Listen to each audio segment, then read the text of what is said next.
প্রিয় দর্শক, আসসালামু আলাইকুম। দর্শক, আপনাদের প্রীতি ও শুভেচ্ছা জানিয়ে শুরু করছি আমাদের আজকের প্রতিবেদন। তো দর্শক, আজকে আমরা এক অসহায় মেয়ের গল্প তুলে ধরব, যার নাম হচ্ছে সুমি আক্তার। সুমি আক্তারের বিয়ে হয়েছিল। সুমি আক্তারের বাবা রিক্সা চালক ছিল, তো মা কিছু করতো না। তো হঠাৎ করে তার বাবাটা মারা যায়, তো সুমি আক্তারকে বিয়ে দিয়েই মারা যায়। তো সুমি আক্তারের হাজবেন্ড তার ট্রাকের মালিক ছিল। তো বর্তমানও ট্রাকের মালিকই আছে, কিন্তু সেই স্বামী আর সুমি আক্তারের নেই, কারণ তাদের ডিভোর্স হয়ে গেছে।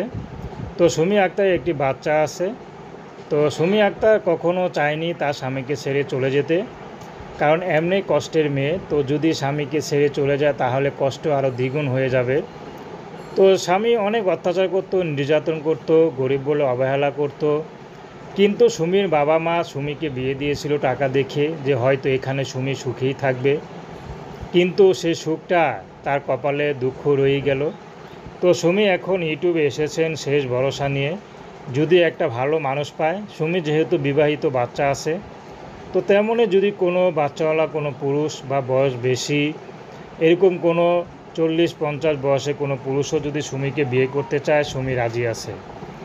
তো দর্শক, প্রেম ভালোবাসা, সাহায্য সহযোগিতা, বিয়ে শাদী করা একান্ত আপনাদের ব্যক্তিগত ব্যাপার। আসুন আমরা 5 ওয়াক্ত নামাজ পড়ি, সর্বদাই দেশের সেবা করি।